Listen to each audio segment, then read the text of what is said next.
ქუთაისში ბირთვული და რადიოაქტიური ნივთიერებების უკანონო შეძენის მცდელობისას უცხო ქვეყნის 2 მოქალაქე დააკავეს, როგორც სახელმწიფო უსაფრთხოების სამსახურის უფროსის პირველმა მოადგილემ ლაშა მაღრაძემ უწყებაში გამართულ ბრიფინგზე განაცხადა, უცხო ქვეყნის მოქალაქეები გეგმავდნენ ბირთვული მასალა ურანისა და რადიოაქტიური ნივთიერება ცეზიუმ 137-ის უკანონო შეძენას $3 მილიონ და მის უკანონო ტრანსპორტირებას სხვა ქვეყნის ტერიტორიაზე.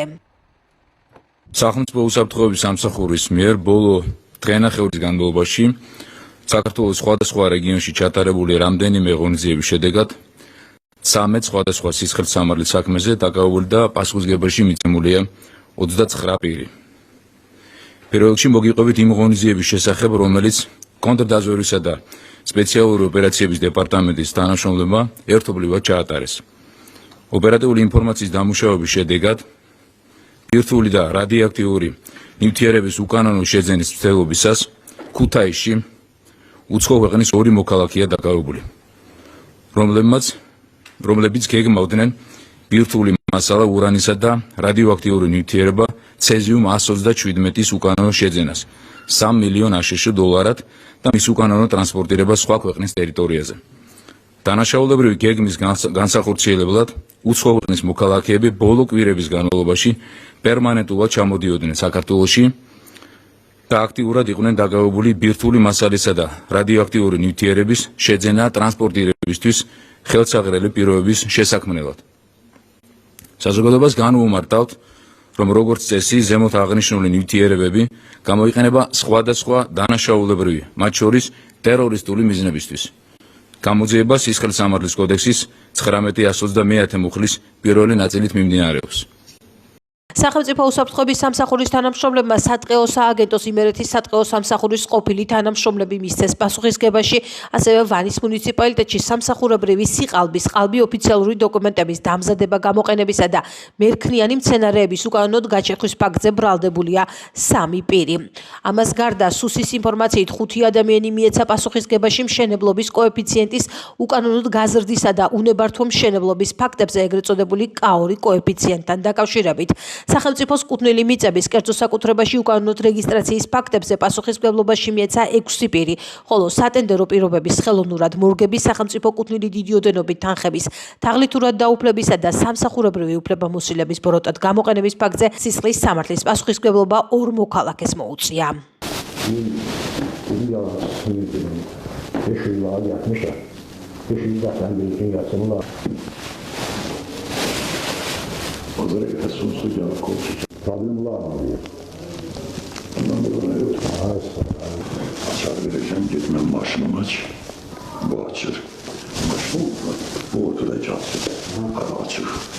Ayak altına koy, şuraya taraftan rezinin altına koy, bu da bağlıyor.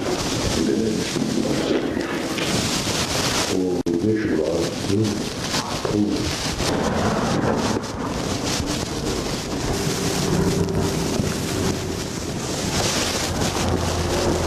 Şiriyani mankana kaupresat sami reisi geitruchada.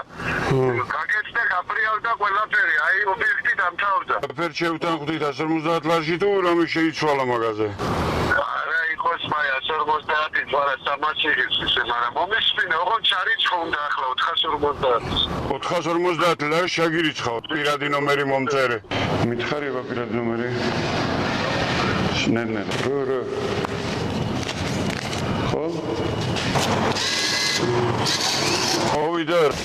ახლა მომენტი ობიექტი სინათო. პარალელურ რეჟიმში ჩატარებული რამდენიმე ანტიკორუფციული ღონისძიების შედეგად ხეთყის უკანონო მოპოვების, სამსახურებრივი გულგრილობისა და სამსახურებრივი უფლებამოსილების ბოროტად გამოყენების ფაქტებზე პასუხისმგებაში მიეცა 12 პირი.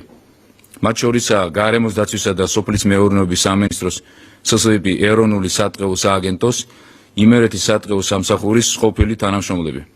ასევე მარტვილი სატყეო უბნის წარმომადგენელი ამავე მუნიციპალიტეტში მცხოვრები 2 პირი და მსგავსი საქმე უკავშირდება ვანის მუნიციპალიტეტს, სადაც სამსახურებრივი სიყალბის, ყალბი ოფიციალური დოკუმენტების დამზადება, გამოყენებისა და მერქნიანი მცენარეების უკანონოდ გაჩეხვის ფაქტებზე ბრალდება 3 პირს წარედგინა. ასევე ანტიკორუფციული სააგენტოს თანამშრომლებმა ქრთამის აღების ფაქტებზე ბათუმსა და ლაგოდეხის მუნიციპალიტეტში ორი პირი დააკავეს. ბათუმის შემთხვევა ეხება შპს სანდასუფთავების ერთ-ერთი სამსახურის უფროსის მიერ აღნიშნული შპს-ს ბალანსი რიცხული სატვირთო ავტომანქანებით სამშენებლო ნარჩენების გატანის სანაცვლოდ ქრთამის აღებას, ხოლო ლაგოდეხის შემთხვევაში მერის წარმომადგენელმა სოფელ კაბალში ქრთამის სანაცვლოდ მოქალაქეს თავიდან აარიდა სასამართლოს მიერ დანიშნული საჯელი საზოგადოებისთვის სასარგებლო შრომა.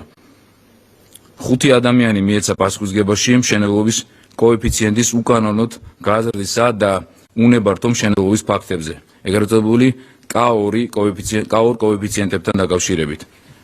სახელმწიფოს კუთვნილი მიწების კერძო საკუთრებაში უკანონოდ რეგისტრაციის ფაქტებზე პასუხისგებაში მიეცა 6 პირი, ხოლო სატენდერო პირობების ხელოვნურად მორგების, სახელმწიფოს კუთვნილი დიდი ოდენობით თანხების თაღლითურად დაუფლების და სამსახურებრივი უფლებამოსილების ბოროტად გამოყენების ფაქტებზე სისხლის სამართლებრივი პასუხისგება ორ მოქალაქეს მოუწია. როგორც ხედავთ, მიუხედავად ბოლო თვეების განმავლობაში კორუფციის წინააღმდეგ ბრძოლის უპრეცედენტო მასშტაბისა, კვლავ სერიოზულ გამოწვევად რჩება ეგრეთ წოდებული შუარგოლის კორუფცია, რასთან შეგუებასაც ბუნებრივია არ ვაპირებთ, ამიტომ პირველი მოუწოდეთ ყველა მოქალაქეს, ვისაც კი რაიმე შეხება ექნება მსგავს საკითხებთან, თანამშრომლონ საგამოძიებო ორგანოებთან და მოგვაწოდონ შესაბამისი ინფორმაცია.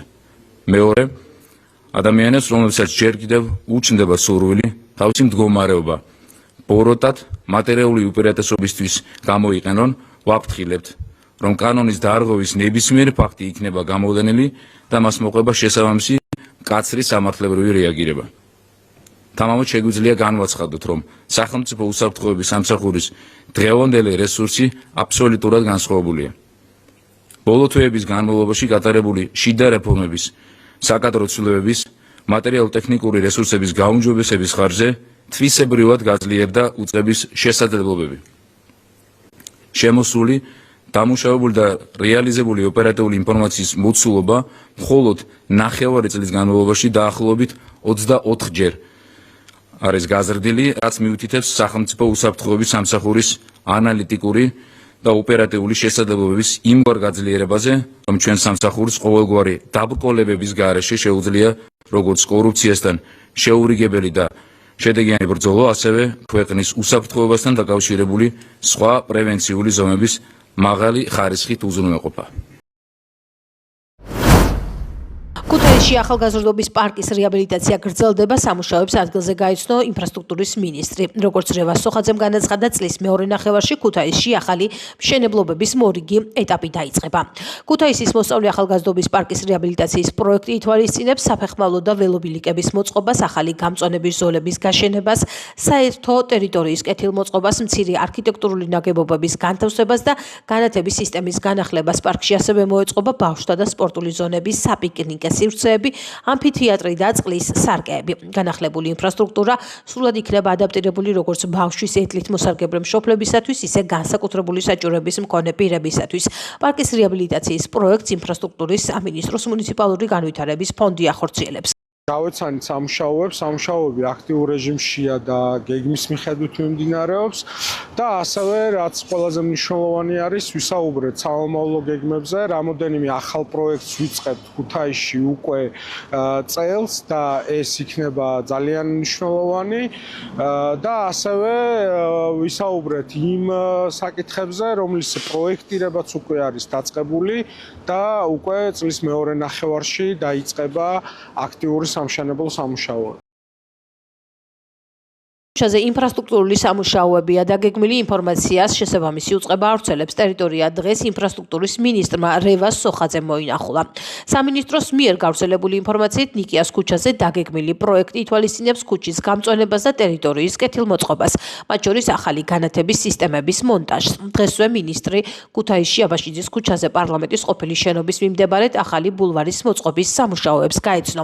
პროექტი ითვალისწინებს თანამედროვე ურბანული სივრცის შექმნას, რეკრეაციული ზონებით, გამწვანებითა და მოსახლეობის დასვენებისათვის ადაპტირებული ინფრასტრუქტურით. ვიმყოფებით აბაშის ქუჩაზე, სადაც 7 ჰექტარ ტერიტორიაზე იწყობა გამწვანებული რეკრეაციული სივრცე, ველო ბილიკებით, საფეხმავლო ბილიკებით, მონტაჟდება გარეგანათების ქსელი, სარწყავი სისტემა.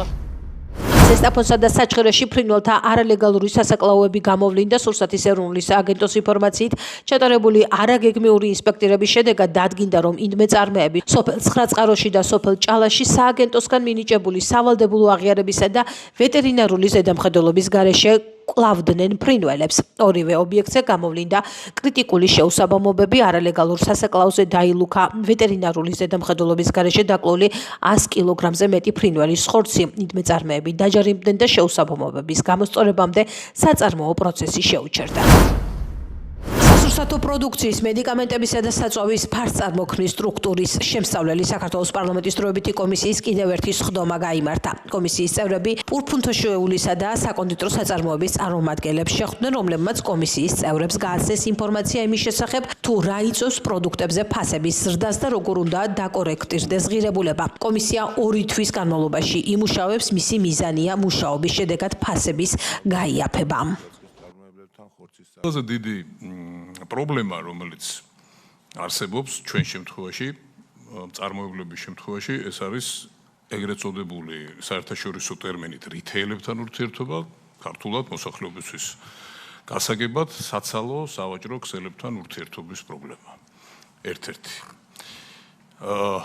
გამომდინარე, როგორც თქვენ ბრძანეთ, ასიმეტრიული ურთიერთობის ფაქტიდან ადგილი აქვს წყლობით და აწლეულობით უკვე შეიძლება ითქვას მიმწოდებლების მიმართ და განსაკუთრებით ტკივნეული ეს არის ადგილობრივი მწარმოებლებისთვის, დისტრიბუტორებისთვისაც და ყველასთვის, იმპორტერებისთვის, მაგრამ მე როგორც მწარმოებელი ვლაპარაკობ მათი სახით და მათი სახელით, იმდენად ასიმეტრიული სიტყვა ვიხმაროთ, იმდენად არათანაბარი და ყველაზე სწორი სიტყვა ამ შემთხვევაში იქნება უსამართლო პირობები აქვთ დაწესებული, რომ რაიმე განვითარებაზე, წინსვლაზე კი არა, თავის გადარჩენაზეა საუბარი. მე თითოეულ ჩემს სიტყვას, ყველა ჩემს გამოსვლაში ამ საკითხთან დაკავშირებით ხაზს უსვამ, რომ პასუხს ვაგებ თითოეულ ამ სიტყვაზე.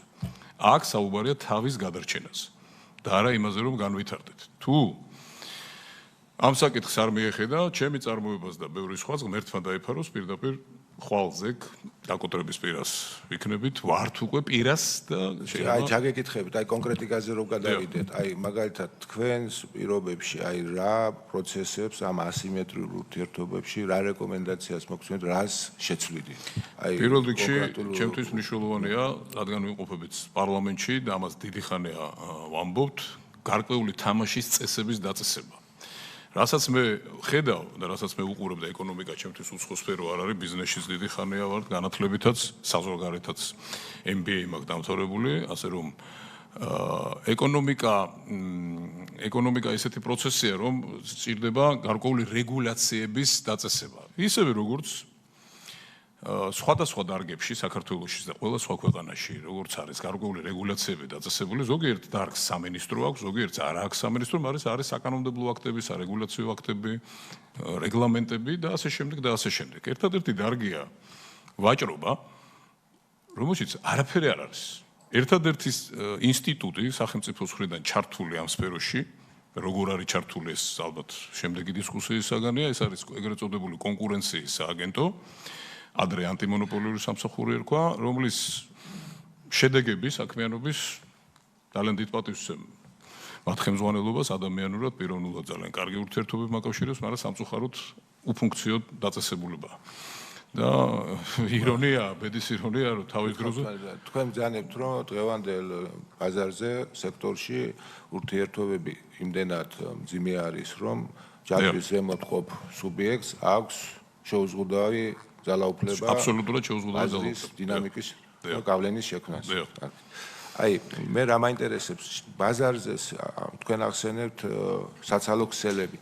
აი, შესვლის რაიმე კონკრეტული ბარიერები არსებობს, რომ მაგალითად წარმოებელს აქვს შესლის ბარიერები, ანუ დამატებითი ხარჯები იმისთვის, რომ საკუთარი პროდუქცია განალაგოს ქსელში. აი, როგორი ბარიერები არსებობს და რა ტიპის? ამ ბარიერებს ცივილიზებული ტერმინი აქვს შემოღებული, ქვია კომერციული პირობები, რომელიც მთავარი კომპონენტი გახლავთ ეგრეთ წოდებული cashback. მეორე კომპონენტი გახლავთ შესვლის გადასახადი, მესამე კომპონენტი გახლავთ ადგილზე თაროს გადასახადი, მეოთხე კომპონენტი გახლავთ ვალდებულება, რომ რამდენ მაღაზიასაც გახსნიან, შენ ყველგან უნდა შეხვიდე. მეხუთე კომპონენტი, ძალიან მოკლედ ვამბობ, მე გავშალოდით. მეხუთე კომპონენტი გახლავთ, რომ მათ რასაც ფას მიაწვდი და რასაც აზეთ შეუთანხმდები, ვალდებულებას გაკეთებენ, რომ სხვას ამაზე იაფად არ მიუტანო. გადახდის ვადები, ძალიან მძიმე ვადებია. ეს არის 1 თვიდან 45 დღემდე. განსაკუთრებით მტკივნეულია ეს ის პურ პროდუქტებზე, რძის პროდუქტებზე, მათ თქვენ უკვე შეხვდით. ანუ პროდუქტები, რომელიც იყიდება 2 დღეში, მაქსიმუმ 2 დღეში, ნარჩენს უპირობოდ ვიბრუნებთ და დარჩენილ თანხას, რომელიც მათთან უკვე შესულია, გვიხდიან 45 დღის მერე. უზარმაზარი პრობლემაა. პირდაპირ ქეშის წაღებაა კომპანიიდან, პირდაპირ, რასაც ქვია ქეში გულისხმობ უკაცრავად ამ ასე ვთქვათ, ხო, ნაღდი ფულის მასას გულისხმობ, რომლის შესავსებად, რაც თქვენ ახსენეთ, სამუშაო კაპიტალი, ჩვენ მივდივართ ბანკში. მათ კი ჩვენს ხარჯზე უფასო არასაბანკო წყაროდან ყოველგვარი პროცენტისა და ყოველგვარი დანამატის გარეშე გარანტირებული თანხა აქვს საბრუნავად. დაგვიჯდა 2 ლარი წეღანას ერთეული პროდუქტი. შემდეგ ხელშეკრულების პირობების მიხედვით, რომელიც გაფორმებული გვაქვს თითოეულ ქსელთან, ეგრეთ წოდებული კომერციული პირობის მიხედვით, ამ ქსელთან ურთიერთობა დაფუძნებულია 45%, 35%, 25%, სხვადასხვასთან სხვანაირად. ერთ-ერთი პროდუქტი ჩემი 45%-იან cashback-ს გულისხმობს. ეს ტელევიზიითაც თქვენ დღეს დებატების დროს. ამ ფასს ავტომატურად ეს 45% ემატება. ეს cashback-ი. ახლა 45 დღე რომ არ მომცა ფული, დოგმა 30 დღე. წავედი ხომ ბანკში, cash მჭირდება და ბანკის პროცენტებზე თუ გინდა ცალკე სხდომა გავმართოთ რა ხდება საქართველოში ეგ სხვა თემაა. 16-17% ლარზე სესხზე წარმოებას ხელი გავაკეთე. ეს სესხი თუ ლიზინგზე წახვალ, რომელიც აუცილებელი კომპონენტია მთელს სამყაროში, ეკონომიკურად განვითარებულ თუ ნაკლებად თუ წარმოებისთვის დანადგარი ამისთვის არის მოგონილი ლიზინგი და არა საქართველოში როგორც არის ჯიპების საყილად. 22-24% წლიური. ისინიც ბანკების ქვეშ არიან, მაგრამ მოდი ამ თემას თავი გავანებოთ მე როგორც ამ სფეროს მიმართ შედარებით ზედაპირული კარგად ვიცი, მაგრამ მაინც არაკომპეტენტურად ჩავთვლი თავს, ეს ცალკე თემაა.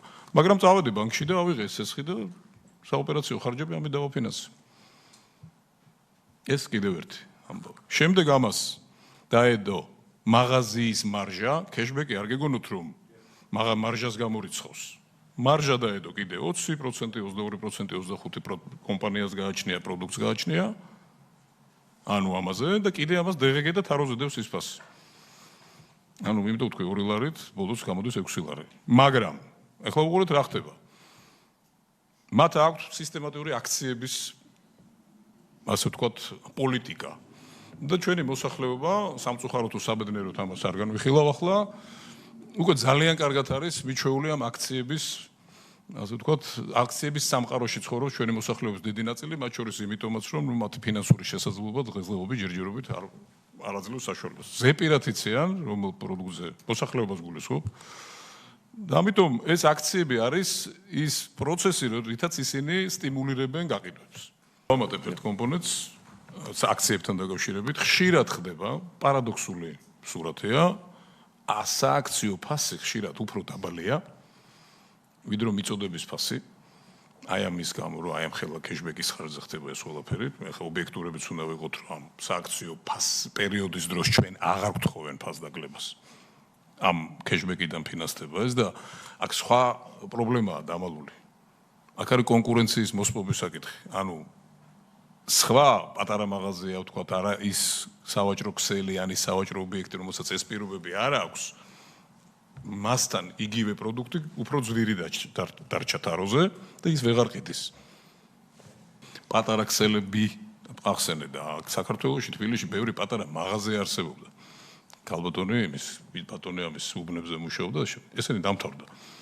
კიდევ ერთხელ ვამბობ, იმიტომ რომ ვალდებულება გაქვს იმ ფაზზე ნაკლებად არავის არ მიცე, რასაც მაგათ აძლევდა, ეს აქციების ხარჯზე ხანდახან უფრო დაბალია ფასი ვიდრე იქ მიწოდების და ამიტომ ეს უკვე დიდი ხანია ეს პროცესი მიდის და მათ დაიწყეს უკონტროლო, აბსოლუტურად უკონტროლო სარგულისოფ, ხა ჩვენი მხრიდან კონტროლს ან ვინმეს მხრიდან მათი შიდა, მაგრამ ბაზრის მოთხოვნების მოთხოვნა-მიწოდების ჯაჭვის გადმოსახედიდან უკონტროლო გაზრდა მაღაზიების რაოდენობის. 10 მკითხეთ.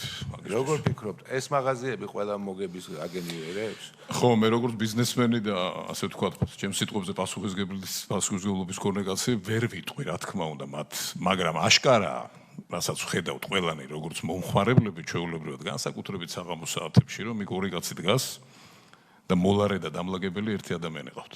ეს რას ნიშნავს? ის თავის თავს ვერ ინახავს, მაგრამ აგერ არ არის მომწოდებელი და მისი კეშბექი.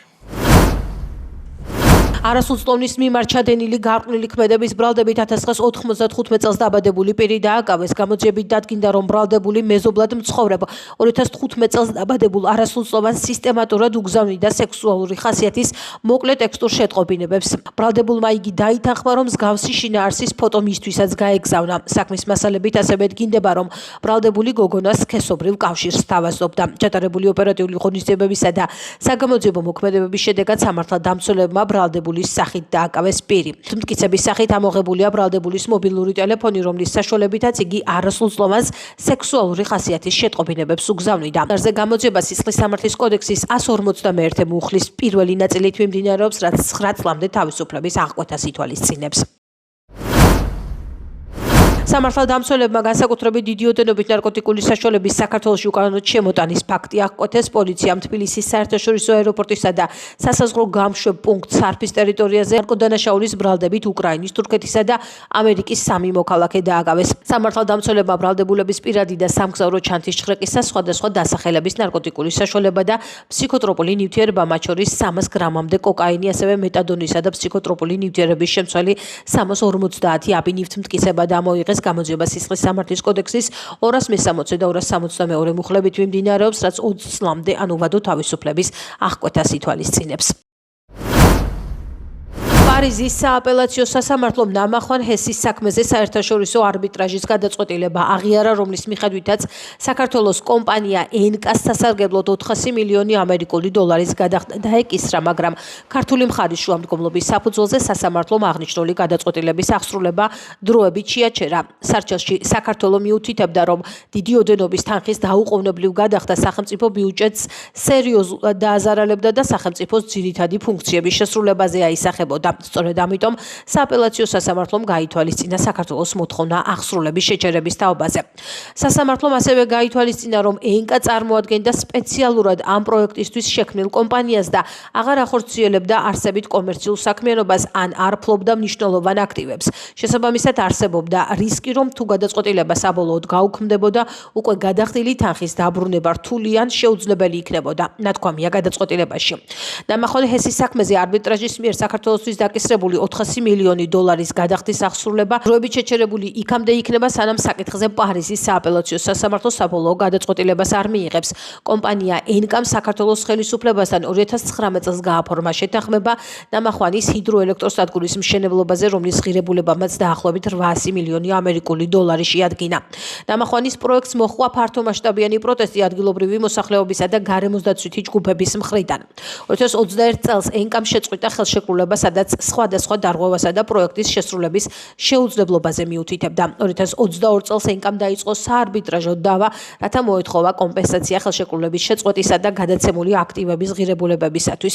2024 წლის საარბიტრაჟო ტრიბუნალის გადაწყვეტილების მიხედვით საქართველოს 400 მილიონი ამერიკული დოლარის გადახდა დაეკისრა კომპანიის სასარგებლოდ. ამის შემდეგ კომპანია ენკამ პარიზის სააპელაციო სასამართლოს გადაწყვეტილების აღიარებისა და საფრანგეთში მისი აღსრულების ნებართვის მისაღებად მიმართა საქართველომ გაასაჩინა დაიჩივრა ეს გადაწყვეტილება გაუქმების მოთხოვნით და ამავდროულად მოითხოვა აღსრულების შეჩერება.